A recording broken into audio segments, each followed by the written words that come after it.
इसके अलावा जैसे जैसे उनकी तलवारबाजी उन्नत हुई, ली हाओ ने अपनी अंतहीन समुद्री ज्वार तकनीक को पूर्ण कर लिया और पूर्ण दक्षता से त्रुटिहीन तक प्रगति की।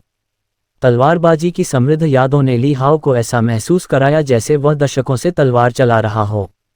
ज्वारीय तलवार कौशल में खामियां दिखाई देने लगीं, जिसमें उन्होंने मूल रूप से पूर्णता के शिखर तक महारत हासिल की थी। उनकी आंखों में ये तलवार चलाने की कला में अंतर्निहित दोष थे। दूसरे शब्दों में, ये तलवार की चाल की प्राप्तियों की सीमाएं थीं। आखिरकार, कोई भी तलवार तकनीक हर पहलू को पूरी तरह से कवर नहीं कर सकती। एक अत्यंत उत्तम छड़ी की तरह इसका उपयोग काटने और चकनाचूर करने के लिए किया जा सकता था, लेकिन ये दूसरों को काट नहीं सकती थी।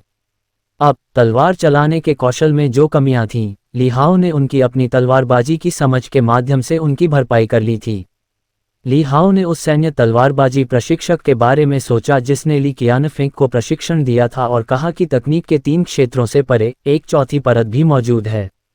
आज ली हाओ उस चौथे क्षेत्र दोषरहित तक पहुंच गया था। लेकिन यद्यपि उसकी तलवारबाजी में सुधार हुआ था और ज्वारीय तलवार कौशल ने दोषहीनता प्राप्त कर ली थी, ली हाओ ने इसे एक बार भी निष्पादित नहीं किया था।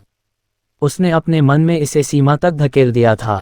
फिर भी ली हाओ को ये लग रहा था कि जब तक उसके हाथ में तलवार है, वह इसे ठीक वैसे ही अंजाम दे सकता है जैसा उसने सोचा था। हालांकि वह यह अनुमान नहीं लगा सके कि समय आने पर उनके शरीर पर इसका क्या असर होगा।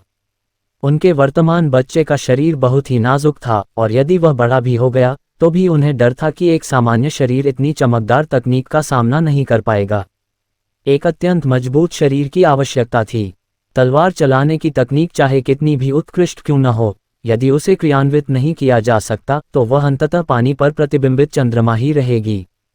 शायद मुझे एक शारीरिक परिशोधन साधना तकनीक ढूंढनी चाहिए। मुझे आश्चर्य है कि क्या मैं एक को शामिल कर सकता हूँ।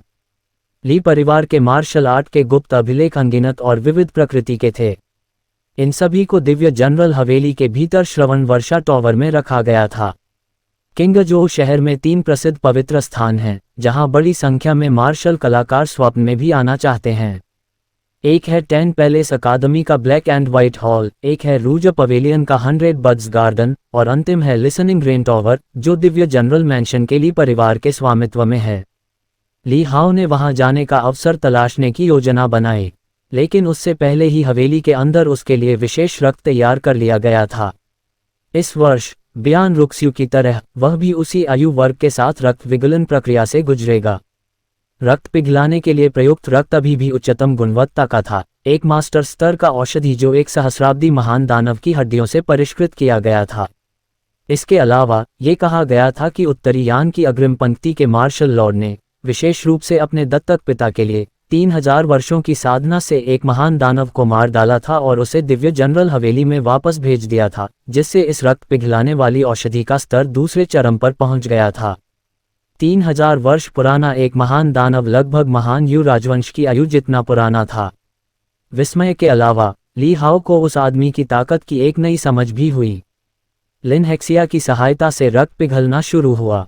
एक विदेशी सुगंध बिखेरता लाल तरल पदार्थ ली हाओ के शरीर को ढक रहा था। ली हाओ तनाव में था। कुछ ही देर में वह परिचित पाठ पुनः उसकी आंखों के सामने आ गया। अज्ञात पदार्थ का पता चला, विश्लेषण शुरू। विश्लेषण विफल, स्वचालित रूप से पृथक। उद्धरण चिन्ह ... उद्धरण चिन्ह। ली हाओ पूरी तरह से अवाक रह गया, लेकिन इस बार उसे कुछ दुख महसूस हुआ। आखिरकार ये कुछ ऐसा था जिसे उस आदमी ने बहुत जोखिम उठाकर तैयार किया था और अब ये बर्बाद हो गया। लिन हेक्सिया ने भी उस दिल टूटने की घटना को साझा किया। जब उसने देखा कि ली हाओ के शरीर में कोई असामान्य प्रतिक्रिया नहीं थी और वह ली हाओ से थोड़ा अधिक कांप रहा था, तो ऐसा लग रहा था कि लिन और भी अधिक उत्साहित था। लेकिन ऐसा लग रहा था कि हर चीज का कोई न कोई सुराग जरूर होता है। फाउंडेशन एस्टेब्लिशमेंट की विफलता का अनुभव पहले भी कर चुके होने के कारण इस बार उन्होंने अपना धैर्य नहीं खोया, बल्कि एक पल के लिए चुपचाप अपनी आंखें बंद कर लीं ताकि अपनी क्षति और दुख की भावनाओं को नियंत्रित कर सकें। अंकल लिन, क्या यह असफल हो गया? लिन हेक्सिया ने धीरे से अपनी आंखें खोली, उसकी नज़र थोड़ी थकी हुई थी। उसने ली हाओ के युवा चेहरे को देखा जो अंदर से कड़वाहट से मुस्कुरा रहा था, क्योंकि दिव्य जनरल हवेली के सुनहरे पालने में पुनर्जन्म लेने के बावजूद दिव्य जनरल हवेली द्वारा ली हाओ के लिए तैयार किए गए अनगिनत शीर्ष संसाधन कुछ ऐसे थे जिनका ये लड़का आनंद नहीं ले सकता था। ये कहना कठिन था कि उसका भाग्य अच्छा था या बुरा। अंकल लिन, क्या आपको लगता है कि मैं यह विशेष रक्त उस छोटी लड़की को दे सकता हूँ? ली हाओ ने पूछा। लिन हेक्सिया ने थोड़ा सिर हिलाया। इस समय चूंकि ली हाओ को इससे लाभ उठाने का सौभाग्य नहीं मिला था, इसलिए अगली सबसे अच्छी बात यह थी कि इसे छोटी लड़की के लिए उपलब्ध कराया जाए।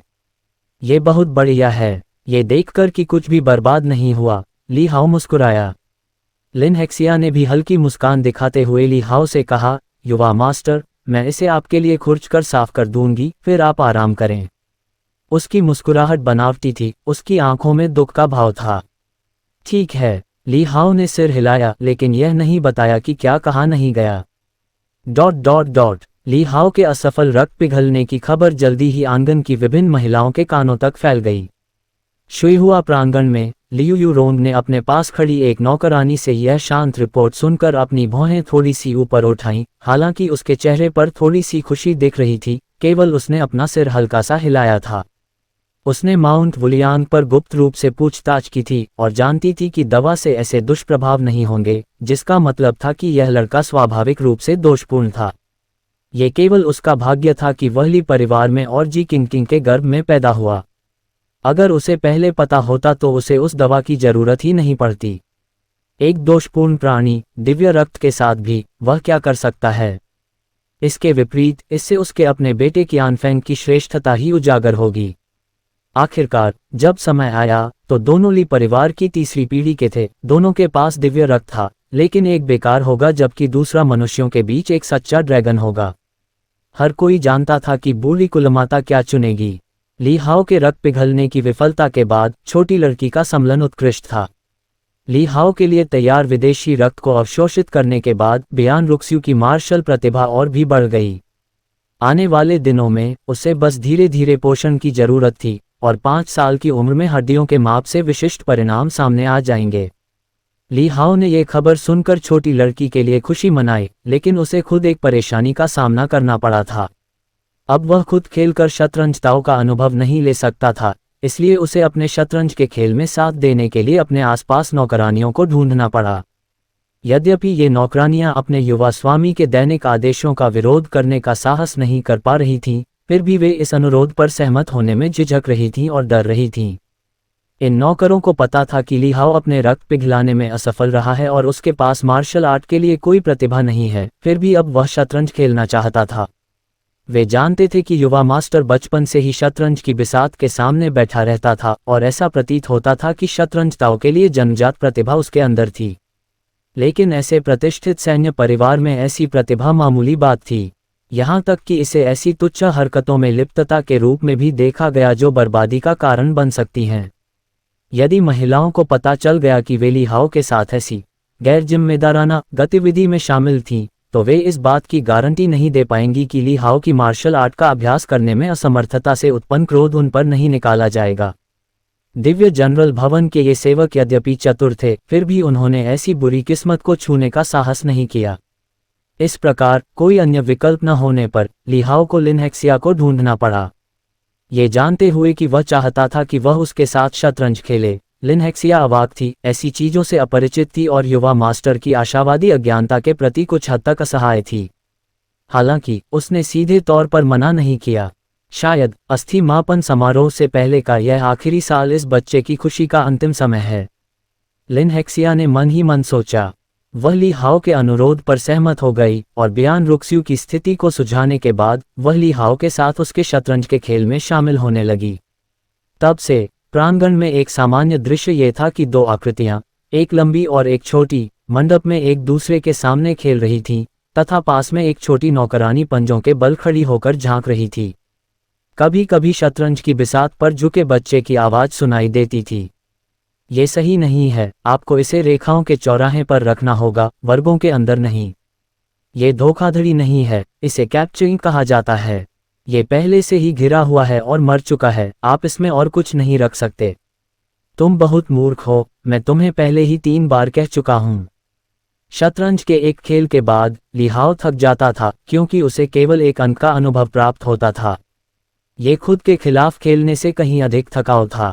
जब भी प्रतिद्वंद्वी कोई नियम तोड़ता तो खेल अमान्य हो जाता, इसलिए उसे खेलते समय अपने प्रतिद्वंद्वी को नियम समझाना पड़ता था। लिन हेक्सिया, जो सोचती थी कि वह केवल एक बच्चे को खुश कर रही थी, उसने इतने सारे नियम और कानून होने की उम्मीद नहीं की थी और उसके चेहरे पर तनाव के लक्षण दिखाई दिए।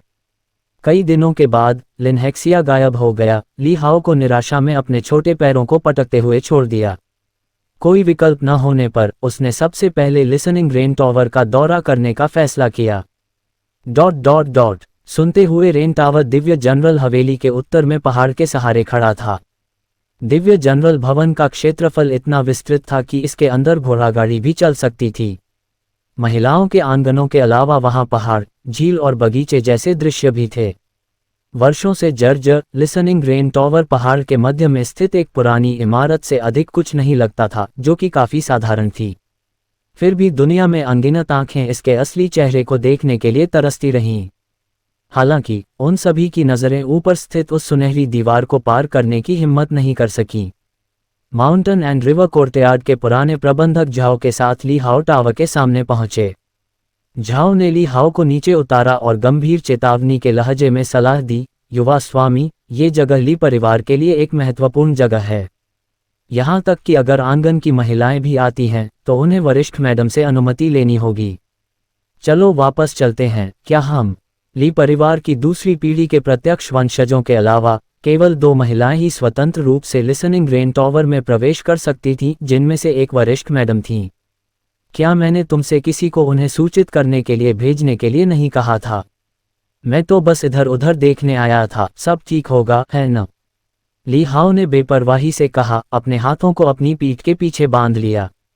झाओ को युवा मास्टर के अत्यंत कठोर व्यवहार की आदत हो गई थी। वह ये सोचकर हैरान था कि उसने यह बात किससे सीखी होगी। उसने पीड़ा भरे भाव से उत्तर दिया, लेकिन अभी तक कोई उत्तर नहीं आया है और वरिष्ठ महोदया शायद अपनी सहमति न दें।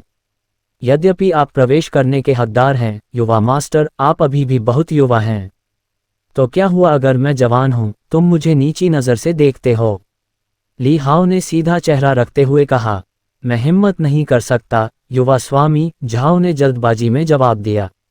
ली हाओ इस बातचीत से ऊब गया, चुपचाप अपने सामने लिसनिंग रेन टावर का निरीक्षण किया। पुराना टावर, पुराना और 7 मंजिल ऊंचा, वह स्थान था जहां अपनी हड्डी माप के बाद ली क्यानफेंग 9वीं रैंक के युद्ध निकाय तक पहुंचा था। और उस रात महिला ने अपने बच्चे के लिए एक मार्शल आर्ट चुनने के लिए वरिष्ठ मैडम से अनुमति मांगी। उसने टावर के शीर्ष पर अंतहीन समुद्र पाया। अंतहीन सागर में कुल 4 शैलियां थीं। प्रत्येक शैली अत्यधिक कठिन थी। अफवाहों के अनुसार केवल तीसरे चाचा ने ही अंतिम शैली में महारत हासिल की थी, जिसमें उन्होंने एक ही तलवार के वार से जिंगजोऊ का लगभग आधा भाग काट दिया था। अनंत वसंत न्यायालय। वह जियानलान सुचारू रूप से पॉलिश किए गए नानमू आर्मचेयर पर गरिमापूर्ण ढंग से बैठी थी। युवा घर के नौकर की कांपती हुई रिपोर्ट सुन रही थी। उसके दिल में हलचल का एक निशान हिल गया। उसने बहुत समय पहले सुना था कि वह बच्चा बहुत बुद्धिमान और होशियार है, लेकिन दुर्भाग्य से उसमें मार्शल आर्ट की प्रतिभा का अभाव है, जिसके कारण उसकी सारी बुद्धि नष्ट हो गई।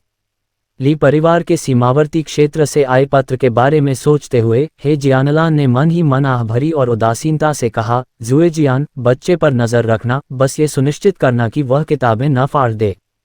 हाँ। एक तरफ बादामी रंग की आंखों और लाल होठों तथा गोरे रंग वाली एक महिला ने शांति से उत्तर दिया। अनंत वसंत न्यायालय से निर्देश लिसनिंग रेन टावर के बाहर पहुंचा दिया गया। ली हाओ ने निगरानी करने आई युवा लड़की को देखा, थोड़ा आश्चर्यचकित हुआ, लेकिन उसे कोई आपत्ति नहीं थी, क्योंकि घर की महिला के लिए यह बिल्कुल सामान्य बात थी कि वह उसकी छोटी उम्र को देखते हुए उसे अकेले टावर में प्रवेश करने की अनुमति न दे। दोनों ही घर के नौकर थे, लेकिन झाओ की स्थिति स्पष्ट रूप से जुएजियान नामक लड़की से कम थी, जिसने उसे टावर में प्रवेश करने से रोक दिया था। प्राचीन मीनार के अंदर रोशनी मंद थी और फर्श पर धूल जमी हुई थी। टावर में ऊंची ऊंची किताबों की अलमारियां कतार में खड़ी थीं, जिनके प्रत्येक तरफ एक लकड़ी का लेबल लगा हुआ था जो उन्हें वर्गीकृत करता था। वहां तलवारबाजी, कृपाण तकनीक, भाला चलाने की विधियों के साथ साथ हथियारों, विषयों आदि पर भी पुस्तकें थीं। पुस्तकों की विविधता बहुत अधिक थी, लगभग वह सब कुछ जिसकी आप कल्पना कर सकते थे। ली हाओ अपनी प्रतिक्रिया व्यक्त करने से खुद को रोक नहीं सका। इस छोटे से टावर में व्यावहारिक रूप से जियांगू का आधा हिस्सा समाया हुआ था। बहुत जल्द ही ली हाओ को शारीरिक शोधन संप्रदाय के रहस्यों का पता चल गया और उनकी अलमारियां शारीरिक शोधन की विभिन्न तकनीकों से भरी हुई थीं। वज्र रहस्य, दिव्य कछुआ 9 परिवर्तन, 7 सितारे सील और इसी तरह। ली हाओ ने लापरवाही से स्टोन स्किन 100 रिफाइनमेंट्स नामक पुस्तक ली और बुकशेल्फ के सहारे झुककर उसे पलटना शुरू कर दिया। टावर पर बहुत शांति थी, केवल उन दोनों की सांसें चल रही थीं, एक बड़ा और एक छोटा। ज़ुएजियान ली हाओ के पीछे छाया की तरह चल रही थी, उसका व्यवहार उचित था और वह आम रईसों की बेटियों से भी ज्यादा गरिमा में थी। वह उस युवा मालिक को देख रही थी जो जन्म से ही ध्यान का केंद्र था और उसकी आंखों में जिज्ञासा झलक रही थी। वह सचमुच बहुत प्रतिभाशाली प्रतीत होता है और वह पढ़ा लिखा भी लगता है। और वह इतने ध्यान से पढ़ रहा है, क्या वह सचमुच इसे समझ पाएगा? समय बीत गया। जब ली हाओ ने प्रारंभिक अध्यायों को बार बार पढ़ा और प्रत्येक शब्द को समझने का प्रयास किया, तो अंततः एक सुखद संदेश उसके सामने प्रकट हुआ। आपने मूल बातें सीख ली हैं, क्या आप इसे रिकॉर्ड करना चाहते हैं? ली हाओ ने तुरंत हाँ कह दिया। इसके तुरंत बाद एक पैनल उसकी आंखों के सामने आ गया। नाम, ली हाओ। आयु 4, साधना स्तर, नश्वर, तलवारबाजी स्तर 2, कौशल, अंतहीन समुद्र ज्वार उत्तम निषिद्ध, भौतिक शरीर पथ आरंभ नहीं हुआ, कौशल, पत्थर की त्वचा 100 शोधन शुरू नहीं हुआ निषिद्ध, शतरंज ताओ स्तर 2 18/1000, शतरंज मैनुअल संग्रह 0, कौशल अंक 0। सफल रिकॉर्डिंग को देखकर ली हाओ को सुखद आश्चर्य हुआ, उसका अनुमान सही था और इसके साथ ही वह आधिकारिक तौर पर अपनी साधना शुरू कर सकता था। लेकिन उससे पहले उसे नए कौशल अंक अर्जित करने की जरूरत थी। ये सोचकर ली हाओ की भौहें चिंता से सिकुड़ गईं। अकेले खेलने का अनुभव तो तेज था, लेकिन दूसरों के खिलाफ खेलना बहुत धीमा था। केवल 18 अनुभव अंक एकत्रित करने में ही 3 दिन लग गए और बलि का बकरा भयभीत होकर भाग गया। उसे एक स्थिर बलि का बकरा खोजने की जरूरत थी। ली हाओ ने खुद से कहा, रहस्य को वापस शेल्फ पर रख दिया और फिर उसके पीछे खड़ी युवा लड़की से पूछा, कौन सी मंजिल में सबसे अच्छे शारीरिक शोधन रहस्य हैं?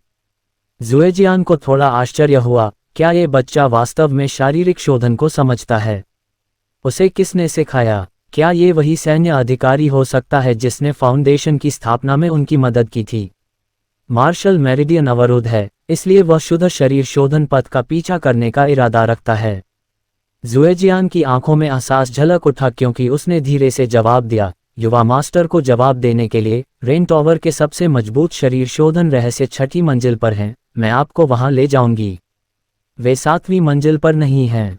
ली हाओ को थोड़ी निराशा महसूस हुई और उन्होंने कहा, सबसे मजबूत का मतलब एकमात्र होना चाहिए, है ना? ज़ुएजियान ने कहा, चून की एक पार्ट पूर्ण है और उसमें सुधार किया जा सकता है, जबकि दूसरा अधूरा है, इसलिए उसका अभ्यास तो किया जा सकता है, लेकिन शिखर तक नहीं। ली हाओ को कुछ आश्चर्य हुआ, एक अधूरा पार्ट 6ठी मंजिल तक कैसे पहुंच गया? बैकवर्ड। जल्द ही छोटी लड़की के मार्गदर्शन में ली हाओ को 6ठी मंजिल तक ले जाया गया। अपने स्वयं के प्रयासों से 3री मंजिल तक पहुंचते पहुंचते वह थकने लगा था। वे जितने ऊपर गए उतनी ही मंजिलों पर गुप्त मैनुअल कम होते गए और जब वे 6ठी मंजिल पर पहुंचे तो वहां केवल कुछ छोटी किताबों की अलमारियां बची थीं। उन पर नजर डालने पर ऐसा लगा कि सभी गुप्त मैनुअल मिलाकर कुल मिलाकर केवल 20 या 30 किताबें ही होंगी। हालांकि ली हाओ ने इस संख्या को कम नहीं आंका। ली परिवार के 1000 वर्षों के संचय के साथ ये 20 या 30 पुस्तकें शायद अमूल्य होंगी यदि उन्हें बाहर रखा जाए।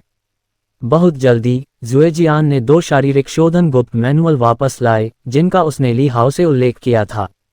उनमें से एक को 1000 जियास पवित्र शरीर कहा गया। दूसरे का नाम ताइचू था। कवच कुछ हद तक घिसे हुए और क्षतिग्रस्त थे जिन्हें आम घरों में कचरा समझकर इस्तेमाल किया जाता था तथा टेबल के हिलते हुए पैर को सहारा देने के लिए इस्तेमाल किया जाता था। ली हाओ ने उन्हें लिया और एक एक करके उन्हें पलटना शुरू कर दिया। मैनुअल खोलते ही उसे पहली मंजिल पर जो कुछ देखा था उससे बहुत बड़ा अंतर महसूस हुआ। वह इसे बिल्कुल भी समझ नहीं सका। अंदर के शब्द अत्यंत गूढ़ थे, जैसे कि शास्त्रीय चीनी भाषा पढ़ रहे हों। अरे नहीं, इसे तो दैवज्ञ की अस्थि शिलालेखों जैसा कहा जाना चाहिए। बड़ी कठिनाई से उन्होंने कुछ अक्षरों को पहचाना, लेकिन जब उन्हें एक साथ जोड़ा गया तो वे पूरी तरह से समझ से परे थे। ली हाओ का छोटा सा चेहरा हताशा से सिकुड़ गया। कुछ समय तक तो वह हठपूर्वक इस प्रयास में लगे रहे, लेकिन अंततः उन्होंने निर्णायक रूप से हार मानने का निर्णय ले लिया। वह मूल बातें भी नहीं समझ सका। जब मैंने पहली बार उस छोटे बच्चे को तलवारबाजी का अभ्यास करते देखा, तो मुझे अंतहीन समुद्र को रिकॉर्ड करने में भी कई दिन लगे, और वह सीधे किसी को तलवारबाजी का अभ्यास करते हुए देखना था। यह आत्मा अध्ययन है। ली हाओ ने अपना सिर हिलाया। बेहतर होगा कि वह तब तक प्रतीक्षा करे जब तक कि वह पुनः प्रयास करने से पहले अपने भौतिक शरीर पथ को बढ़ाने के लिए पर्याप्त कौशल अंक एकत्र न कर ले। उसने जुएजियान को उसे नीचे ले जाने के लिए कहा। हालांकि ली हाओ अन्य प्रकार की गुप्त नियमावलियां सीखना चाहता था, लेकिन ये स्पष्ट था कि उसके पास इस समय अतिरिक्त ऊर्जा नहीं थी। कौशल अंक के बिना बाकी सब व्यर्थ था और समस्या वापस आ गई। उपकरण लोगों की कमी। लिसनिंग रेन टॉवर छोड़ने के बाद ली हाओ ने छोटी लड़की को अलविदा कहा, जो लोगों के साथ व्यवहार करने में बहुत सटीक थी, और फिर झाओ के साथ पर्वत और नदी प्रांगण में लौट आए। भाई हाओ। ली हाओ को वापस आते देख बियान रुक्स्यू तुरंत दौड़ा, लेकिन ठोकर खाकर लगभग गिर गया। जल्दी मत करो, ली हाओ ने जल्दी से कहा। भाई हाओ कहाँ चले गए? क्या तुम मुझे अगली बार अपने साथ ले जा सकते हो? बियान रुक्स्यू ने मुंह बनाया, उसकी आंखें आशा से भरी हुई थीं। पिछले 1 साल में छोटी लड़की ली हाओ से बहुत ज्यादा जुड़ गई थी, यहाँ तक कि रात में उसका तकिया लेकर चुपके से ली हाओ के कमरे में चली जाती थी। सिर्फ इस व्यवस्था के बाद ही वह खुशी खुशी सोने जाती थी। पहले तो ली हाओ ने उसे कई बार भगा दिया था, लेकिन जब छोटी लड़की कई बार आधी रात को रोते हुए जाग उठी और ली हाओ को खोजने के लिए दौड़ी, तो उसके आंसू भरे रूप ने आखिरकार उसके लिए अपने दिल को कठोर करना असंभव बना दिया। सौभाग्य से बिस्तर बड़ा था और उसका अपना शरीर छोटा था। एक और व्यक्ति के होने से कोई खास फर्क नहीं पड़ा, और चूंकि छोटी लड़की शांत थी और नींद में कोई परेशानी नहीं कर रही थी, इसलिए उसने उसे सोने दिया। तुम्हें आज्ञाकारी होना होगा। जब तक तुम यहाँ रहोगी, मैं चाहे जहाँ भी जाऊं वापस आऊंगी, ली हाओ ने उसके छोटे से सिर पर थपथपाते हुए कहा। आसपास के घरों के नौकर नौकरानियां इस दृश्य के आदी थे और उन्हें इसमें कोई आश्चर्य नहीं हुआ। पिंकी प्रोमिस। बियान रुक्सुए ने अपना छोटा हाथ बढ़ाया। असहाय महसूस करते हुए ली हाओ ने उसे एक छोटा सा वादा देकर शांत किया। कोई बात नहीं, तुमने कहा था जो भी बदलता है वह पिल्ला है। बियान रुक्स्यू ने थोड़ा मुंह बनाया। ठीक है, ली हाओ ने असहाय होकर कहा। ... अगले दिनों में ली हाओ ने अपनी शतरंज ताओ प्रतिभा का प्रदर्शन करने की ठानी और घर के नौकरों और नौकरानियों को उसके साथ शतरंज खेलने के लिए जबरदस्ती अनुरोध करना शुरू कर दिया। जो लोग अवज्ञा करते थे उन्हें झाओ से 3 प्रहार मिलते थे। 3 प्रहारों के बाद यद्यपि उनकी त्वचा नहीं फटी, फिर भी यह उन्हें आधे दिन तक कुर्सी पर बैठने से रोकने के लिए पर्याप्त था। युवा मालिक के अत्याचार के तहत इन नौकरानियों और घरेलू नौकरों के पास उनका मनोरंजन करने के लिए बारी बारी से मेज पर बैठने के अलावा कोई विकल्प नहीं था। जैसे जैसे दिन बीतते गए, प्रांगण में 2 दृश्य दिखाई दिए। एक तो ये कि लिनहेक्सिया बियान रुक्स्यू को सरल तलवारबाजी और मुक्केबाजी सिखा रहे थे, जो युवा और छोटे बच्चों के लिए उपयुक्त थी। यह कोई औपचारिक साधना स्तर का प्रशिक्षण नहीं था, बल्कि केवल मार्शल आर्ट की समझ विकसित करने के लिए नियमित अभ्यास था। यद्यपि कभी कभी दर्द होता था, लेकिन छोटी बच्ची बहुत जिद्दी थी और इस पर कभी रोती नहीं थी। दूसरी ओर हलचल मची हुई थी। घर के नौकरों का एक समूह मंडप में इकट्ठा हुआ। ली हाओ उनमें से एक के खिलाफ खेल रहा था और दर्शकों को आदेश दिया गया था कि वे खेल का अध्ययन करें। इन नौकरों में से कुछ को शतरंज के बारे में कुछ भी पता नहीं था, जबकि कुछ ने कहीं से थोड़ा बहुत सीखा हुआ था। ली हाओ ने पाया कि शतरंज के जानकारों के खिलाफ खेलते समय अगर वह जीत जाता है तो उसे न केवल 1 अंक का अनुभव मिलेगा, बल्कि 2 और कभी कभी 3 अंक भी मिलेंगे। दूसरी ओर खेल से अनभिज्ञ लोगों के खिलाफ खेलते हुए भले ही वह जीत जाए, उसे केवल 1 अंक का अनुभव मिलेगा। यदि प्रतिद्वंद्वी ने लापरवाही से कोई गलत चाल चली तो पूरा खेल अमान्य हो जाएगा।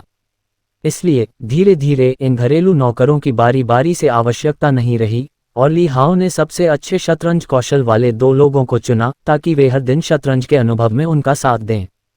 पलक झपकते ही ली हाओ 5 साल का हो गया। इस साल उत्तरी यान सीमा पर संघर्ष लगातार तनावपूर्ण होता गया, लगातार युद्ध की खबरें आती रहीं। हथियारों और सैन्य आपूर्ति में समस्याएं थीं और राजकुमार पिंगचेन की महान दानव के साथ मिलीभगत ने पर्दे के पीछे एक और ताकत को फंसा दिया, जिससे युद्ध की स्थिति और भी जटिल और कठिन हो गई। दिव्य जनरल भवन के भीतर अग्रिम पंक्ति के लिए काफ़ी चर्चा और चिंता थी। बताया गया कि इस मामले पर न्यायालय में भी लगातार बहस चल रही है और कई प्रस्ताव भी रखे गए हैं। यद्यपि राजनीति का तूफान माउंटन और रिवर कोर्टयार्ड में आया, लेकिन उसने उन दो युवा हस्तियों को नहीं छुआ। 5 वर्ष की आयु में ली हाओ की सामान्य अस्थि माप की गई। कमज़ोर हड्डियां, कोई खास रंग नहीं, कोई खास चमक नहीं, कोई मज्जा संघनन नहीं। ली हाओ की हड्डियों को मापने वाला बुजुर्ग ताओवादी किंगकियू पर्वत से था, जो एक क्रेन बालों वाले युवा की तरह दिखता था। उसने अपने सामने छोटे लड़के को संदेह के साथ देखा।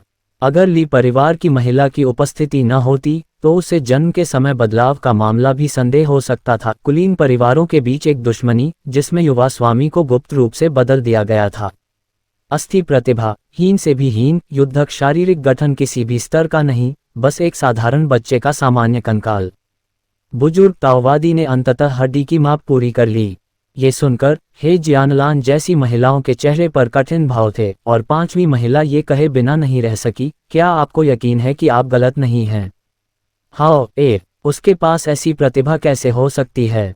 बाकी महिलाएं चुप रहीं। ये बुजुर्ग ताओवादी दिव्य जनरल भवन में एक परिचित व्यक्ति था, जिसने विभिन्न आंगनों के बच्चों की हड्डियां नापी थीं, कभी गलती नहीं की। इसके अलावा चूंकि ली हाओ की फाउंडेशन स्थापना पहले विफल हो गई थी और फिर उसका रक्त पिघलना विफल हो गया, वे सभी इस परिणाम के लिए अच्छी तरह से तैयार थे। अब ये परिणाम देखकर ये लगभग अपेक्षित था। ली हाओ चुपचाप वहां मौजूद सभी लोगों के हाव भाव देख रहा था। उसकी दूसरी माँ भी वहां थी, उसका चेहरा और भी ज्यादा दुखी था, शायद बाकियों से भी ज्यादा। फिर भी इन सभी लोगों में से कितने लोग वास्तव में उसके लिए परेशान थे, वह नहीं बता सका। भाई हाओ, बयान रुक्स्यू ने ली हाओ के कपड़ों को पकड़ लिया। उसका छोटा सा चेहरा तनाव से भरा हुआ था। हालांकि उसे समझ नहीं आया कि क्या हो रहा है, लेकिन उसे लगा कि ली हाओ ने कुछ खो दिया है। ली हाओ ने छोटी लड़की के चेहरे पर दयनीय भाव देखा और मुस्कुराए बिना न रह सका। उसने उसके कोमल चेहरे पर चुटकी काटी, आखिर उसे ही दुखी होना चाहिए था। 2 महीने बाद जब उसकी हड्डियों की माप होगी तो वह शायद सबको चौंका देगी। बुजुर्ग ताओवादी वहां से चले गए और भीड़ तितर बितर हो गई। ये घटते ज्वार की तरह था। पर्वत और नदी प्रांगण शांत हो गया। केवल 2 छोटी आकृतियां बची थीं और लिनहेक्सिया पास में खड़ी थी। उस रात सैन्य अधिकारी, जिसने कई वर्षों से शराब पीना छोड़ दिया था, आंगन में अकेले शराब पी रहा था। शराब की महक से ली हाओ को भी शराब की तलब लगी। उसने एक छोटा सा जेड कप लिया और बोतल को गले लगाकर अपने लिए थोड़ा सा शराब डालने ही वाला था कि लिनहेक्सिया, जो नशे में थी, ने उसे एक भयंकर नज़र से देखा। उसने उसके हाथ से बोतल छीन ली और दुर्लभ क्रोध के साथ डांटा, तुम बहुत हिम्मत वाले हो, शराब पीने की भी हिम्मत कर रहे हो। मैं तो बस तुम्हारा साथ दे रहा हूँ, ली हाओ ने एक शरारती मुस्कान के साथ कहा। तुम्हें क्या पता, शराब पीना तो वयस्कों का काम है, लिन ने चिढ़कर कहा। अकेले पीने से अकेलापन महसूस होता है, किसी साथी का होना बेहतर है। ली हाओ ने बोतल छीनने की कोशिश की, लेकिन सैन्य अधिकारी द्वारा अपना हाथ ऊपर उठा दिए जाने के कारण वह बोतल तक नहीं पहुंच सका। लिनहेक्सिया ने ली हाओ को एक नज़र देखा, उसे फटकारने का इरादा किया, लेकिन उसके शब्दों को सुनकर वह अचानक चुप हो गई। तभी उसे अचानक याद आया कि यह छोटा लड़का तब से अकेला है जब से उसके माता पिता 100 दिन के भोज के बाद चले गए थे। हाँ, उसे भी साथ चाहिए होगा। जब जुए के पिता आसपास नहीं थे तो छोटी लड़की दिव्य जनरल हवेली तक रोती रही थी। विशाल पर्वत और नदी प्रांगण को, उसके सुंदर आंतरिक भाग को देखते हुए लिन को एहसास हुआ कि सबसे सुंदर प्राकृतिक सौंदर्य भी माता पिता के साथ की जगह नहीं ले सकता। लिनहेक्सिया ने कुछ नहीं कहा, खुद को शराब के 2 घूंट और पिलाए, फिर ली हाओ की तरफ देखा, जिसके चेहरे पर एक बेफिक्र मुस्कान थी। अचानक उसे याद आया कि वह 2 साल से इस जगह पर है और उसने कभी उस छोटे बच्चे को रोते नहीं देखा था। अरे, शायद शराब का नशा उस पर हावी हो रहा था, लेकिन लिनहेक्सिया को औपचारिकताओं से कोई मतलब नहीं था और अब वह ली हाओ को युवा मास्टर नहीं कहती थी। उसकी नज़र में वह अभी भी एक छोटा सा बदमाश था। क्या तुम्हें अपने माता पिता की याद आती है? उसने पूछा। ली हाओ अचंभित रह गया। उसके मन में एक युवा लड़की की छवि उभरी जो खिड़की पर उसे पकड़े हुए दुख में अपने आप से कुछ बुदबुदा रही थी। 5 वर्ष बीत चुके थे और वह उस आलिंगन की गर्माहट को भूल चुका था, लेकिन उन आंखों का दुख उसके दिल में समा गया था। मुझे लगता है कि मैं ऐसा ही करूंगा। ली हाओ ने तारों से भरे रात के आकाश को देखा और धीरे से कहा, उत्तरी यान में लड़ाई कठिन होगी, मुझे उम्मीद है कि वे ठीक होंगे। लिन हेक्सिया दंग रह गया। उसने सोचा था कि बच्चा उदास हो जाएगा या शायद अपने माता पिता को भूल गया होगा, क्योंकि जब वह इतना छोटा था तब वे आसपास नहीं थे और संभवतः उसे उनके बारे में कोई जानकारी भी नहीं थी। लेकिन न केवल उन्हें याद था, बल्कि उनके मन में कोई शिकायत भी नहीं थी और वे जनरलों के बारे में चिंतित भी थे। एक पल के लिए लिन हेक्सिया को लगा जैसे उसके दिल पर बुरी तरह वार किया गया हो। उसे दिल का दर्द महसूस हुआ। उसने अपनी आंखें रगड़ीं और अधिक शराब पीने के लिए अपना सिर पीछे झुकाया। अंकल लिन, क्या आप रो रहे हैं? बकवास, ये तो बस गिरा हुआ पेय पदार्थ है, तुम्हें क्या पता। रात की हवा ठंडी हो गई। हेक्सिया नशे में हो गया। नशे में धुत हेक्सिया ने आंगन में युद्ध कविताएं सुनाना शुरू कर दिया, अपने मुकों और लाते चलाने का अभ्यास किया और अंततः मिट्टी के ढेर की तरह गिर पड़ी। ली हाओ ने घर के नौकर को निर्देश दिया कि वह उसे वापस उसके कमरे में ले जाकर सुला दे ताकि मच्छरों को भोजन न मिले। 2 महीने बाद अब समय आ गया था कि बियान रुक्स्यू की हड्डियों की माप ली जाए। ये किंगक्यू पर्वत से आया वही बुजुर्ग ताओवादी था जो उसी प्रांगण में उसी स्थान पर बियान रुक्स्यू की हड्डियों को माप रहा था। कुछ ही देर में बूढ़े ताओवादी की आंखें चौड़ी हो गईं और उसने छोटी लड़की को मुश्किल से छुपाए गए उत्साह के साथ देखा, जोर से हंसते हुए। सोने के लोहे की दिव्य जैद जैसी हड्डियां, वास्तव में दिव्य हड्डियां, 7 रंगों की मंद रोशनी, अस्थि मज्जापूर्ण और पैटर्न के साथ बह रही है। सर्वोच्च गुणवत्ता, 9वीं परत, अद्वितीय युद्ध शरीर। हाँ, दिव्य जनरल हवेली से एक बच्चे के योग्य, वास्तव में निराशाजनक नहीं है। कियान कुन सूची निश्चित रूप से भविष्य में एक नया नाम जोड़ेगी। बोलते समय उसने ली हाओ की ओर देखा। जब उसने नीचे देखा तो उसकी मुस्कान तुरंत गायब हो गई। इसके बाद वह 2 बार खांसा। उसे थोड़ी शर्मिंदगी महसूस हुई। वह करीब था। वह दिव्य जनरल हवेली से इस रिकॉर्ड तोड़ने वाले छोटे साथी के बारे में लगभग भूल गया था। इस बार केवल हे जियानलान ही उनके पास थी। विभिन्न प्रांगणों की अन्य महिलाओं को ली हाओ की बेटी में कोई दिलचस्पी नहीं थी और वे वहां नहीं आईं। बूढ़े ताओवादी की बातें सुनकर हे जियानलान और लिन हेक्सिया दोनों के चेहरे पर मुस्कान आ गई। फिर दोनों ने एक ही समय में ली हाओ की ओर देखा। यद्यपि ली हाओ के पास मार्शल आर्ट की प्रतिभा नहीं थी, लेकिन ऐसी अद्वितीय प्रतिभा वाली पत्नी होने से उसे अपने भविष्य के लिए समर्थन मिलेगा। अद्भुत छोटी बच्ची, ली हाओ ने मुस्कुराते हुए कहा और उसने सुंदर बियान रुक्स्यू के गालों पर चुटकी काटी, जिसके चेहरे पर अभी भी एक अजीब सा भाव था। वह स्पष्ट रूप से समझ नहीं पा रही थी कि क्या हुआ था। ली हाओ की बातें सुनकर बियान रुक्स्यू खुश नहीं दिखी, बल्कि थोड़ा मुंह बना लिया। इस समय छोटी लड़की केवल यही चाहती थी कि काश बूढ़े दादाजी ने भाई हाओ के साथ पहले भी ऐसा ही व्यवहार किया होता। बूढ़े ताओवादी को विदा करने के बाद लिन हेक्सिया ने आंगन में बियान रुक्स्यू को मार्शल आर्ट का ज्ञान सिखाना शुरू कर दिया। छोटी लड़की पहले से ही 5 साल की थी और उसने चीजें समझना शुरू कर दिया था। अब उसे कुछ चीजें सिखाने का समय आ गया था। 9वीं परत की अद्वितीय युद्धक देह, जो खाने पीने की तरह ही आसानी से क्षेत्रों को भेद सकती थी। एक बार जब उसने अपनी साधना शुरू की तो यह अनुमान लगाया गया कि 1 वर्ष के भीतर वह प्रथम क्षेत्र को भेद देगी। 3 वर्षों में 2 क्षेत्रों में सफलता प्राप्त करें। 10 वर्ष से भी कम समय में तीसरे क्षेत्र के शिखर पर पहुंचें। ये 9वीं परत युद्ध निकाय के बारे में भयानक हिस्सा है। मार्शल आर्ट के 3 क्षेत्र हैं, शक्ति मार्ग क्षेत्र, परिसंचरण क्षेत्र और आत्मा उत्तराधिकार क्षेत्र। प्रत्येक क्षेत्र में 10 परतें हैं। चौथा क्षेत्र दिव्य यात्रा है। लिन हेक्सिया एक चौथे क्षेत्र के मजबूत अभ्यासी हैं और इस वर्ष उनकी उम्र 40 से अधिक हो चुकी है। आपको पता होना चाहिए कि 10 साल बाद बियान रुक्स्यू केवल 16 साल की होगी। आत्मा उत्तराधिकार क्षेत्र की 10वीं परत पर एक 16 वर्षीय व्यक्ति का अस्तित्व चंद्रमा के समान चमकदार होगा, जो शहर के संरक्षक के रूप में शहर की देखरेख करने में सक्षम होगा, एक सच्चा मजबूत अभ्यासी होगा। जबकि एक साधारण मार्शल कलाकार के लिए 16 वर्ष की उम्र में परिसंचरण क्षेत्र में कदम रख पाना पहले से ही एक बड़ी उपलब्धि होगी, जो एक प्रतिष्ठित कबीले में स्वीकार किए जाने के लिए पर्याप्त होगी। ... मोहरों की स्थिति के साथ ही शतरंज का खेल तय हो गया। ली हाओ जीता। अनुभव अंक जोड़ 2। ली हाओ ने जम्हाई ली खिड़की से बाहर देखा और छोटी लड़की को लिन हेक्सिया के साथ तलवारबाजी का अभ्यास करते देखा। उसकी मुद्रा अजीब और मनमोहक थी। उसने अपनी नज़रें हटा लीं, घर के नौकर को जो उसके साथ शतरंज खेल रहा था जाने को कहा और फिर अपना पैनल ऊपर खींच लिया। 1 वर्ष के बाद अंततः उन्हें शतरंज ताओ में पर्याप्त अनुभव प्राप्त हो गया। उसने एक और कौशल अंक अर्जित किया था। बिना किसी हिचकिचाहट के ली हाओ ने इस बिंदु को भौतिक शरीर पथ में जोड़ने का फैसला किया।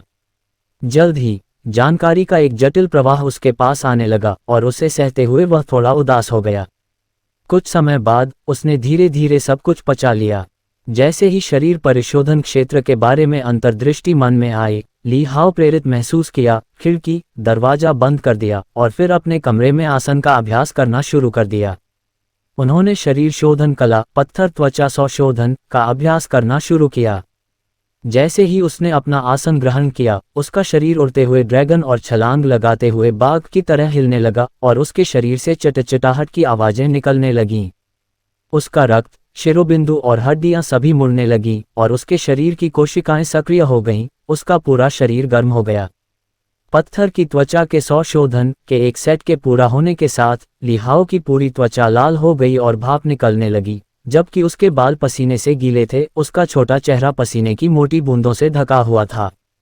कुछ विशेष महसूस करते हुए ली हाओ ने अपने पैनल की जांच की और ये देखकर आश्चर्यचकित हो गया कि साधना स्तर में उसकी विशेषता साधारण से बदलकर पावर पैसेज क्षेत्र तृतीय स्तर पर आ गई थी।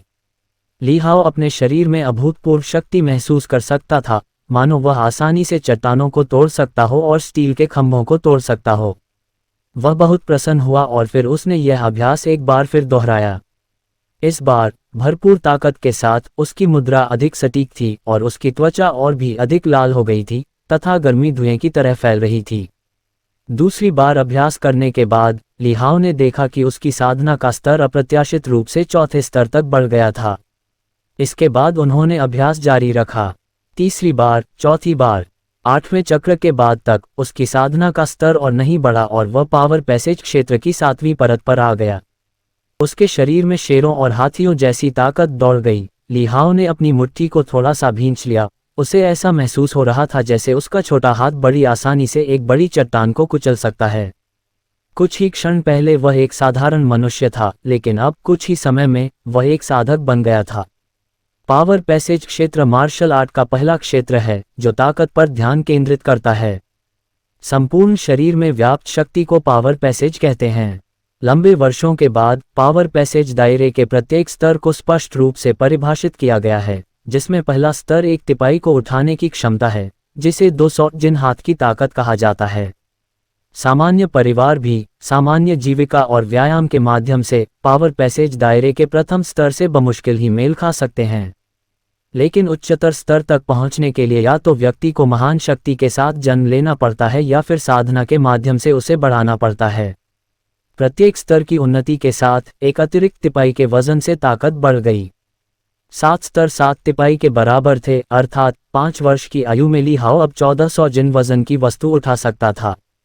और ये तो केवल उसकी भुजाओं की ताकत थी। उसकी पूरी देह से फूटने वाली शक्ति उसे आसानी से 100 मीटर की छलांग लगाने, बिजली की तरह तेज चलने तथा 100 साधारण मजबूत आदमियों से आसानी से मुकाबला करने में सक्षम बनाती थी। मैं अंततः खेती कर सकता हूँ, कम से कम अब मेरे पास खुद की रक्षा करने की शक्ति है, उसने उत्साह के साथ सोचा। ली हाओ ने महसूस किया कि थोड़े से प्रयास से ही उसका पूरा शरीर तनावग्रस्त हो गया और उसके शरीर की सतह अविश्वसनीय रूप से मोटी हो गई, हालांकि स्पर्श करने पर अभी भी कोमल थी। लेकिन अगर कोई उसे चुटकी भी ले तो उसकी त्वचा आसानी से नहीं दबती। ये खींची हुई बैल की खाल की तरह थी, जिसे मोड़ना असंभव था। हालांकि ये संभवतः स्टोन स्किन 100 रिफाइनमेंट्स की सीमा है। अगर मैं उन 2 गुप्त मैनुअल की खेती करूं तो मेरी खेती का स्तर और बढ़ जाना चाहिए। ली हाओ ने मन ही मन सोचा। कमरे से बाहर जाने से पहले उन्होंने एक गहरी सांस ली, अपने शरीर की स्थिति को समायोजित किया और अपनी त्वचा पर लालिमा के धीरे धीरे गायब होने और सामान्य होने का इंतजार किया। इसके बाद ली हाओ ने झाओ को बुलाया और उसे अपनी चाची को संदेश भेजने के लिए कहा। जल्द ही उसकी चाची का जवाब आया। उसके साथ अभी भी ज़ुएजियान नाम की नौकरानी थी। इस बार वह सीधे 6ठी मंजिल पर गया, 2 गुप्त मैनुअल उठाए और एक एक करके उन्हें पढ़ना शुरू किया। भौतिक शरीर पथ के प्रारंभिक खंड से प्राप्त समझ और अंतर्दृष्टि के साथ ली हाओ को पहले से समझ से परे कई खंड अचानक स्पष्ट लगने लगे। मूल बातें सीख ली, क्या आप उन्हें रिकॉर्ड करना चाहेंगे? हाँ। एक क्षण से भी कम समय में लगातार दोनों गुप्त मैनुअल को पैनल में रिकॉर्ड करने के बाद ली हाओ ने ज़ुएजियान को उसे नीचे ले जाने के लिए कहा। हालांकि ज़ुएजियान अंदर से असहाय महसूस कर रही थी, लेकिन उसने इसे अपने चेहरे पर नहीं दिखाया। आखिरकार बच्चा सिर्फ खेल रहा था, इसलिए उसने उसे खुश किया। जहां तक गुप्त मैनुअल को समझने की बात है, ठीक है, इस कम समय की बात तो छोड़ ही दीजिए। अगर वह कई और दिनों तक भी अध्ययन करता, अगर वह उन्हें समझ पाता, तो ये कुछ बात होती। यहाँ तक कि प्रथम तल पर स्थित गुप्त मैनुअल, जिन्हें बाहर ले जाने पर मध्यम श्रेणी का माना जाएगा, कि मूल बातें सीखने के लिए कम से कम 3 से 5 दिनों के चिंतन की आवश्यकता होती है। छठी मंजिल पर रहने वालों की तो बात ही छोड़िए। वे जितने अधिक शक्तिशाली होते हैं, स्वाभाविक रूप से उतने ही अधिक कठिन होते हैं, तथा उनकी साधना की सीमा भी उतनी ही अधिक होती है। लेकिन ली हाओ को उस छोटी लड़की के विचारों के बारे में पता नहीं था, और अगर उसे पता भी होता तो भी उसे इसकी परवाह नहीं होती। आखिर एक बच्चे की सोच को कौन गंभीरता से लेता है? पर्वत और नदी प्रांगण में वापस आकर अपनी साधना शुरू करने से पहले ली हाओ ने नौकरानियों से कुछ भोजन और पेय तैयार करवाया। पाषाण चर्म संशोधन की साधना करने के बाद उसने अपने शरीर में भारी कमी महसूस की, और अब कुछ ही समय में उसे बहुत भूख लगी। क्या ये थोड़ा सा किसी के लिए पर्याप्त है? मेरे लिए एक और सर्विंग लाओ। मेरा मतलब है कि प्रत्येक चीज की एक और सर्विंग। मैं अभी भी बढ़ रहा हूँ, क्या तुम्हें नहीं लगता कि मैं इतना नहीं खा सकता? नौकरानियों की अचंभित निगाहों के सामने ली हाओ ने एक पूरी मेज जितना मांस खा लिया, और अपने चिकने छोटे मुंह को पोंछने के बाद उसे लगा कि उसने केवल 6 भाग ही भरा है। लेकिन नौकरों को डराने के डर से उसने आगे कुछ नहीं कहा। इसके बजाय वह शान से अपने कमरे में लौट आया और साधना करने लगा। पहले अस्पष्ट रहे थाउजेंड जियास होली बॉडी में 4 परतें थीं, और जब उन्होंने इसे पैनल पर रिकॉर्ड किया तो केवल पहली 2 परतें ही मास्टर दिखीं। प्रथम परत जियोफिएंड बॉडी एक ऐसा शरीर प्रदान करती है जिसकी हड्डियां सबसे कठोर पदार्थ जितनी कठोर होती हैं तथा त्वचा ड्रैगन के तराजू जैसी होती है, जो ब्लेड और तलवारों के लिए अभेद्य होती है। दूसरी परत जियो ड्रैगन बॉडी में अर्ध ड्रैगन की शक्ति निहित थी, जो उसके शरीर के विभिन्न पहलुओं को और अधिक उन्नत करती थी। ओह! ली हाओ ने एक रुख अपनाया। उसका शरीर एक खूंखार बाघ की तरह झुक गया, उसकी रीढ़ एक खींचे हुए धनुष की तरह मुड़ी हुई थी, और उसकी हड्डियों से हल्की चटकने की आवाज आ रही थी। भौतिक शरीर पथ के प्रारंभिक खंड से प्राप्त समझ के साथ वह अपने शरीर के गुप्त द्वार खोल रहा था। उसके शरीर की हर कोशिका उत्तेजित हो गई, उसका रक्त संचार एक बार फिर तेज हो गया। इस बार ली हाओ को भी बाहरी दुनिया से एक ठंडी, सूक्ष्म ऊर्जा का संचार होता हुआ उसके शरीर में प्रवेश करता हुआ महसूस हुआ।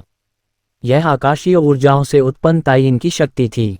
जैसे ही तायीन की शक्ति उसके शरीर में प्रवेश कर गई, ली हाओ का पहले से लाल हो चुका मांस धीरे धीरे अपने सामान्य रंग में लौट आया, जबकि उसका मांस और रक्त तेजी से रूपांतरित हो गया।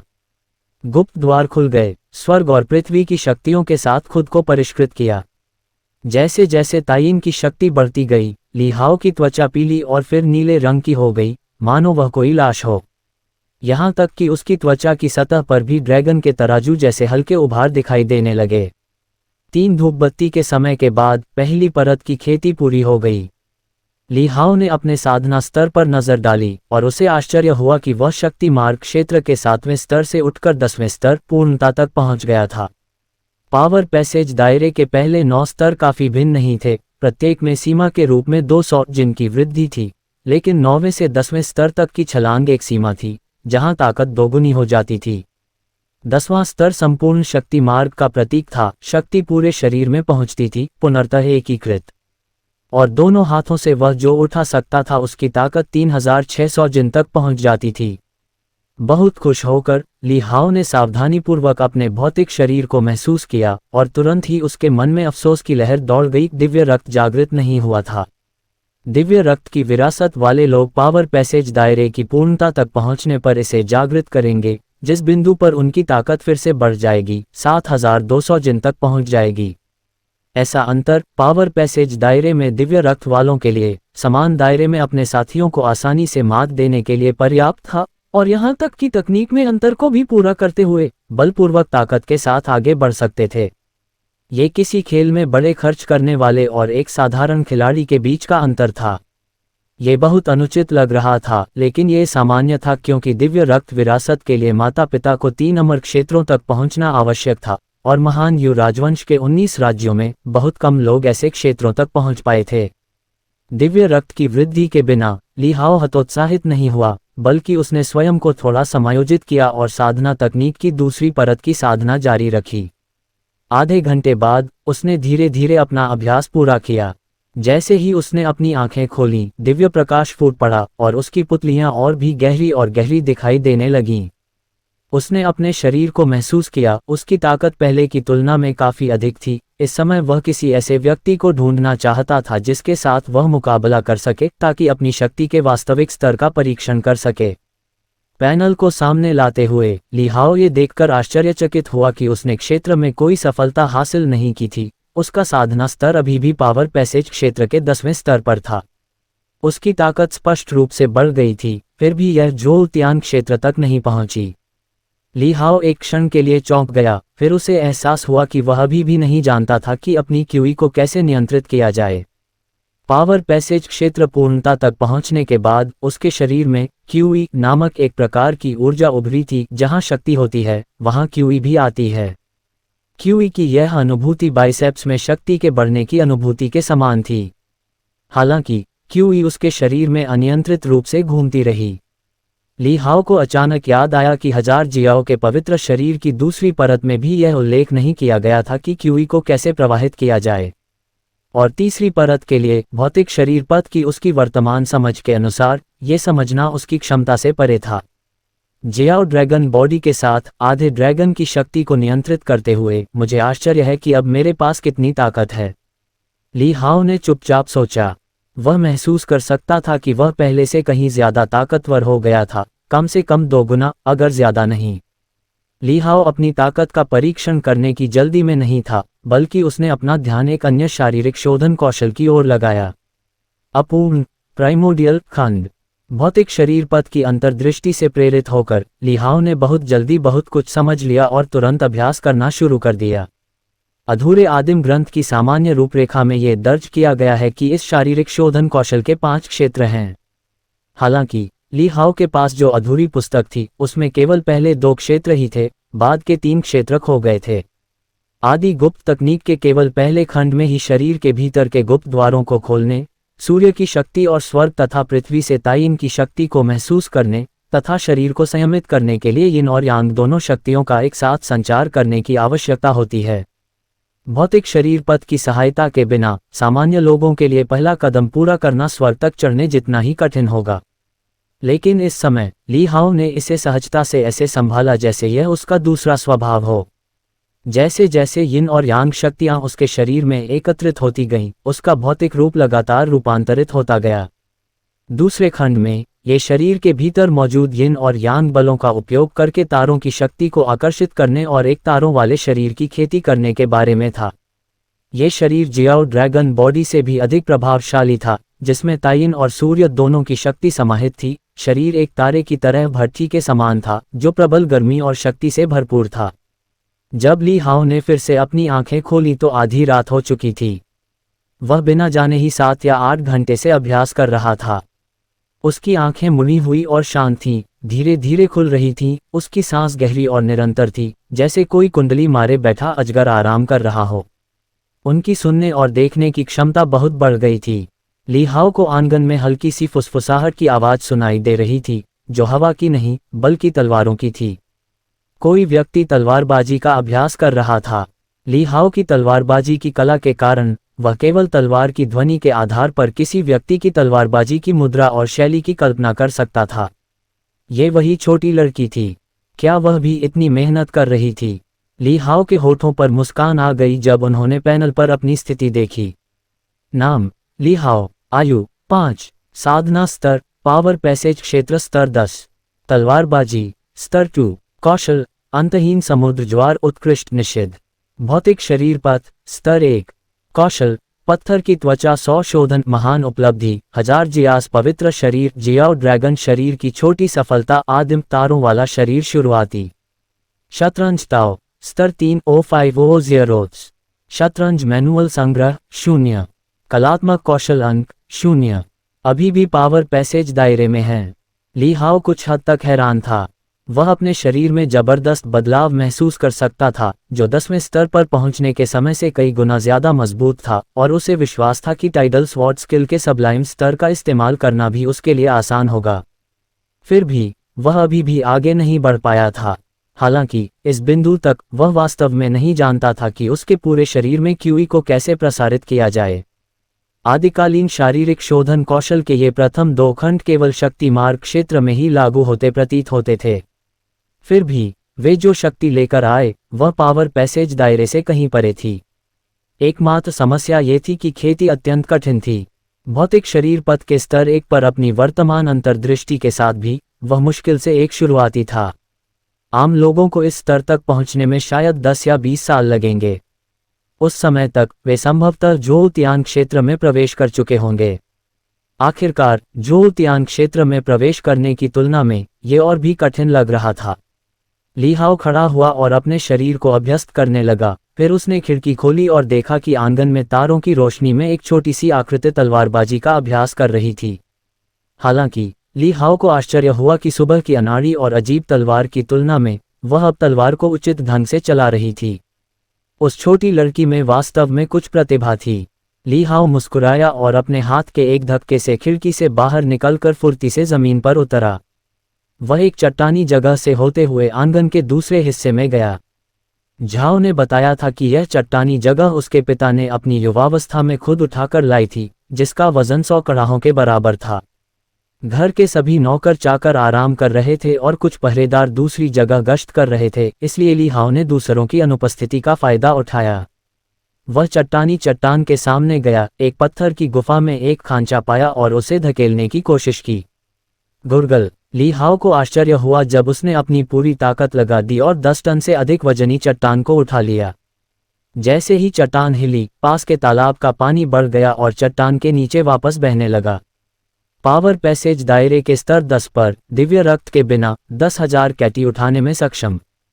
चौंककर ली हाओ ने जल्दी से अपना हाथ छोड़ दिया और धीरे से रॉकरी को नीचे रख दिया। ली हाओ सोच रहा था कि अगर उसकी हड्डियों की माप दोबारा ली जाए तो परिणाम क्या होगा। लेकिन यह मौका केवल एक बार आया और किसी ने नहीं सोचा था कि किंगक्यू पर्वत के बूढ़े ताओवादी ने गलती की है। हड्डी के माप के दिन से ही उसने स्पष्ट रूप से महसूस किया था कि पहाड़ और नदी के आंगन में हलचल कम हो गई है। अतीत में प्रत्येक आंगन की महिलाएं अक्सर अपने बच्चों को खेलने के लिए लाती थीं या उसे कुछ सीमावर्ती या सहायक राज्य के व्यंजनों और विशेष फलों को खाने के लिए आमंत्रित करती थीं, फिर अपने बच्चों को ली हाओ के साथ खेलने देती थीं, जिससे छोटी उम्र से ही उनके करीब आने की कोशिश की जाती थी। लेकिन अब 2 महीने बीत चुके थे और केवल प्रथम महिला, 5वीं महिला और वह युवा 9वीं महिला ही उनसे मिलने आई थीं। उन्होंने केवल ये देखा कि उसे कोई नुकसान नहीं पहुंचा है और इसके बाद वे वहां दोबारा नहीं आए। हालांकि कभी कभी उन्हें अनंत स्प्रिंग कोर्ट से फल, पेस्ट्री और इसी तरह की चीजें भेजी जाती थीं। अब जून की सर्दी का मौसम आ गया था, इसलिए उसे छोटे छोटे सूती पैंट और जानवरों के रोए से बने जैकेट के 2 सेट तथा एक स्कार्फ भी मिला था। ली हाओ ने दुपट्टा उस युवा लड़की के गले में डाल दिया। ... अगले दिन भोर होते ही लिनहेक्सिया पहले से ही बयान रुक्स्यू के साथ आंगन में तलवारबाजी का अभ्यास कर रही थी।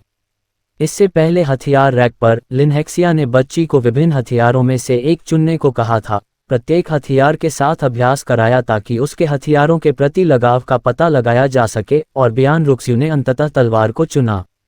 और अभ्यास के माध्यम से लिनहेक्सिया को पता चला कि वास्तव में उसमें तलवारबाजी की प्रतिभा थी, इसलिए उसने उसे गंभीरता से प्रशिक्षण दिया, कभी कभी सख्ती भी बरती। दोपहर के आसपास ली हाओ आखिरकार आराम से जाग गया। वह अभी 6 साल का नहीं था और उसे हर सुबह मुख्य महिला का अभिवादन करने के लिए अनंत वसंत न्यायालय में जाने के पारिवारिक नियमों का पालन नहीं करना पड़ता था, इसलिए वह आराम से सो सकता था।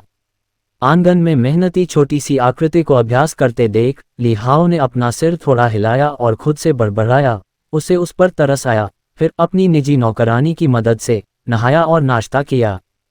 उसके बाद उसने नियमित रूप से 2 घर के नौकरों को बुलाया जो शतरंज खेलना जानते थे ताकि मंडप में खेल की व्यवस्था की जा सके। कुछ ही देर में शतरंज का खेल समाप्त हो गया, लेकिन ली हाओ ने देखा कि उसे अनुभव अंक बढ़ने की कोई सूचना नहीं मिली, जिससे वह आश्चर्य में पड़ गया। तभी उसने अपनी आंखों के सामने निम्नलिखित शब्द देखे। शतरंज दाव के तीसरे खंड में आगे बढ़ने के लिए एक शतरंज दिल की जरूरत है।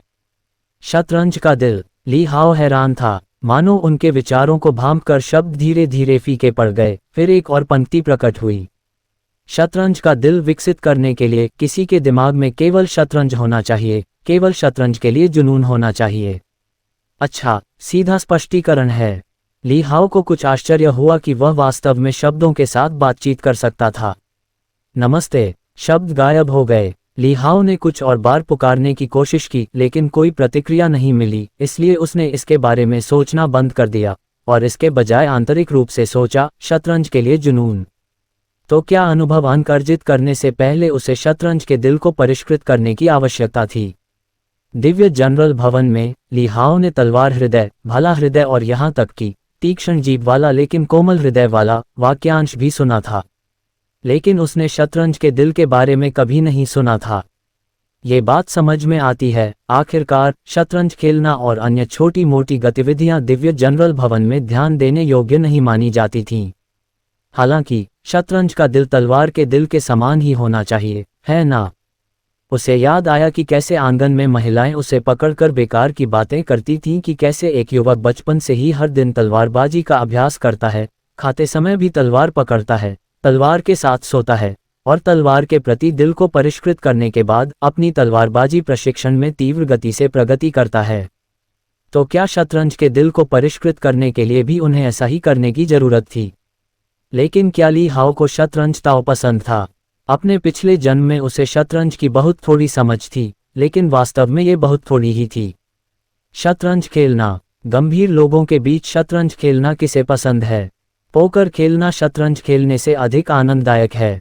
दिन भर की कड़ी मेहनत के बाद ऐसे दिमाग को थका देने वाले काम के लिए किसके पास ऊर्जा बचती है? जब तक कि यह गति में बदलाव या मनोरंजन के किसी वैकल्पिक रूप के लिए न हो।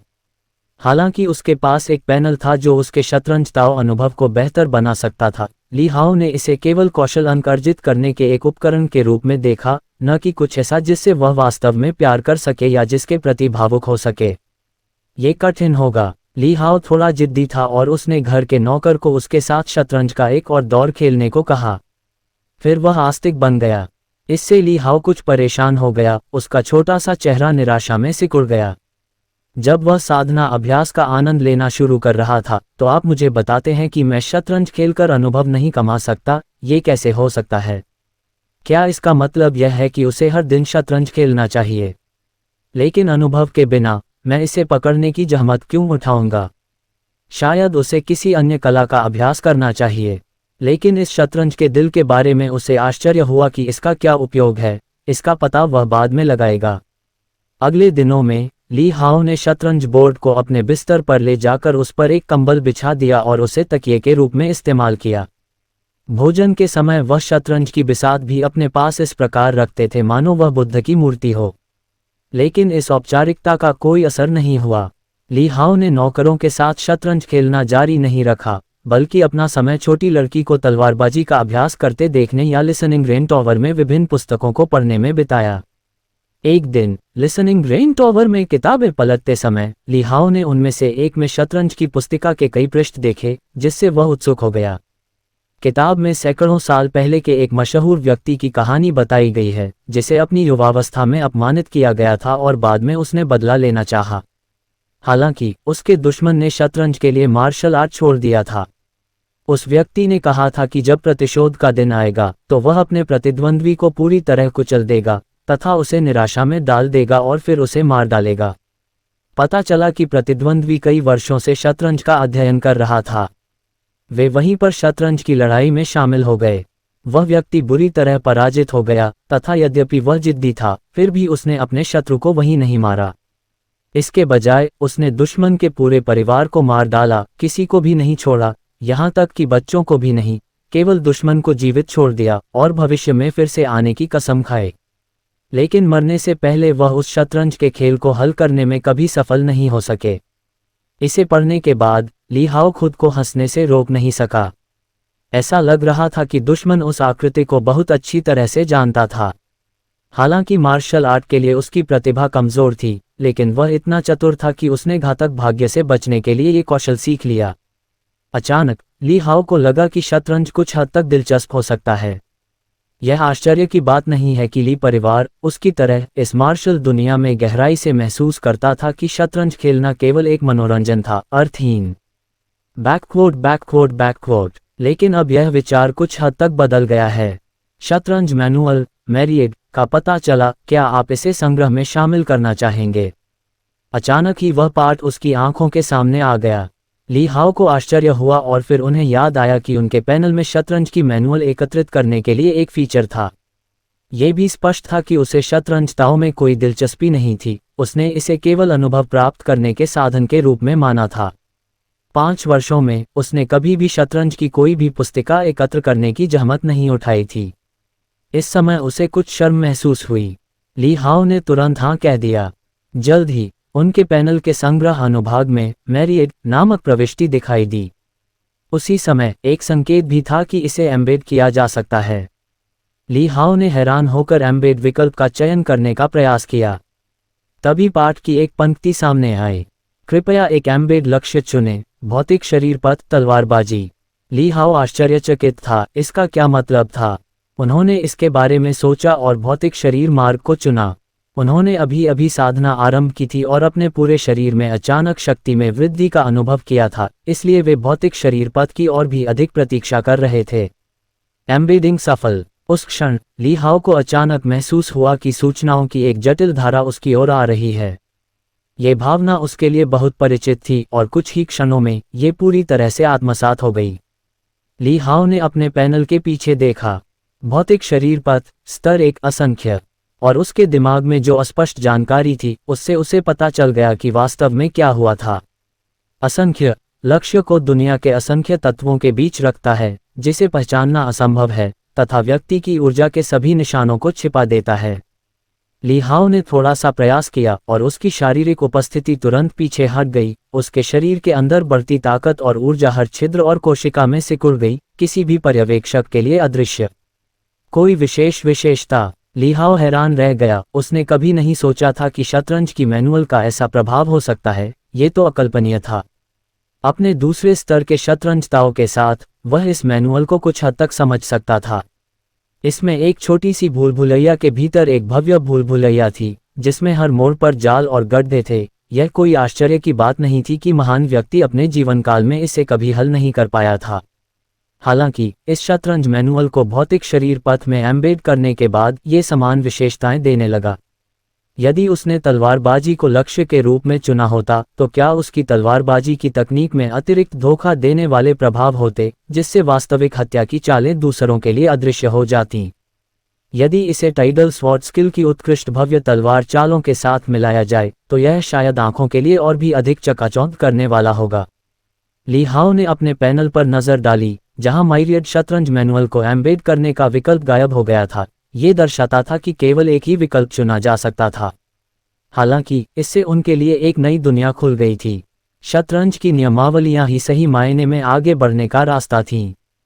यदि वह विभिन्न अन्य शतरंज मैनुअल एकत्रित कर सकता तो क्या वह अपने हमलों को सभी प्रकार के विशेष बफों से युक्त नहीं कर सकता था?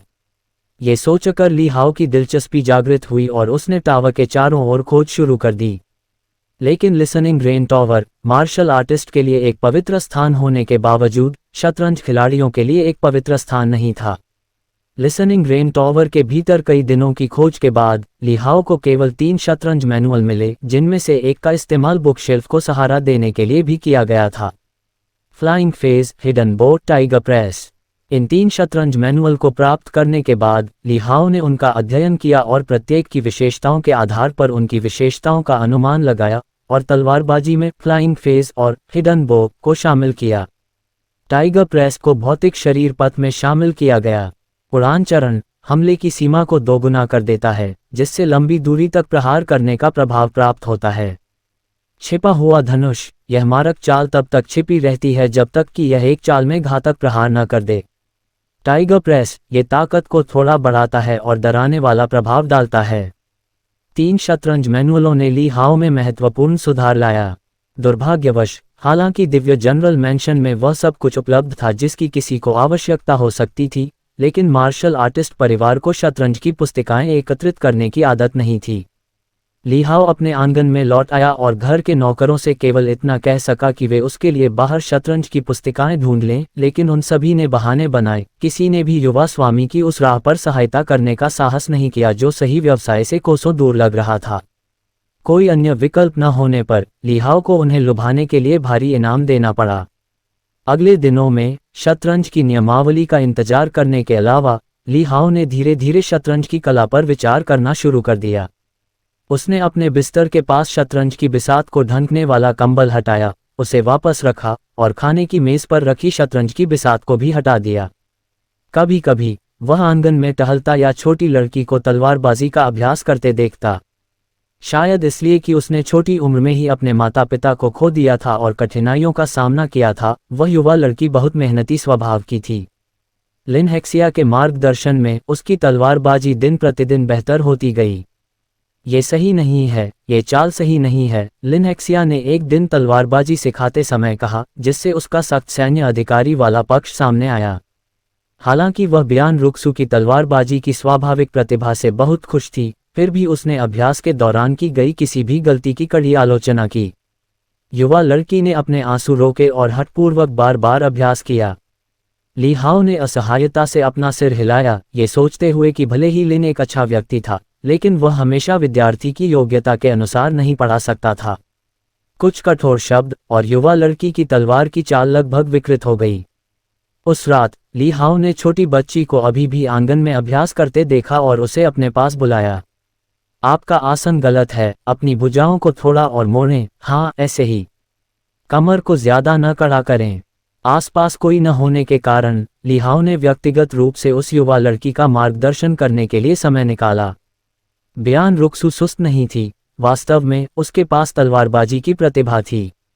ली हाओ के निर्देश के तहत उसने जल्दी से अपना रुख सुधार लिया और तलवारबाजी का सार निकालना शुरू कर दिया। भाई हाओ, क्या आप तलवारबाजी भी जानते हैं? अभ्यास करने के बाद युवा लड़की ने उत्साह से पूछा, तो क्या हम कल साथ में अभ्यास कर सकते हैं? बकवास मत करो, मैं जल्दी उठना नहीं चाहता, ली हाओ ने चौंकते हुए और जल्दी से जवाब देते हुए कहा। बियान रुक्सू ने आशा भरी नजरों से कहा, अगर अंकल लिन को पता चल जाए कि तुम तलवारबाजी जानती हो तो वे बहुत खुश होंगे। हालांकि उसे कई चीजें समझ में नहीं आईं, लेकिन वह देख सकती थी कि आसपास के वयस्क ली हाओ से कुछ हद तक निराश लग रहे थे। वह युवा लड़की इतनी मेहनती और परिश्रमी थी क्योंकि अंदर से वह कुछ साबित करने की इच्छा से भरी हुई थी। हर कोई कहता था कि भाई हाओ अच्छा नहीं है, लेकिन वह मानती थी कि भाई हाओ वास्तव में बहुत होशियार है। मैं तलवारबाजी नहीं जानता, अफवाह मत फैलाओ, ली हाओ ने जल्दी से कहा, उम्मीद करते हुए कि युवा लड़की खुद को नुकसान नहीं पहुंचाएगी और उसके सोने का मौका बर्बाद नहीं करेगी। यह उसे रोने पर मजबूर कर देगा। बियान रुक्सू हैरान दिखी, लेकिन आप स्पष्ट रूप से सो जाओ, सो जाओ। ली हाओ ने अपनी आंखें घुमाई और युवा लड़की को विदा किया, उसे याद दिलाते हुए कि वह निरर्थक बातें न करे। अगले दिन आंगन में लिन हेक्सिया ने बियान रुक्सू को अपनी तलवार घुमाते हुए देखा और धीरे धीरे उसकी आंखें अविश्वास में चौड़ी होने लगीं।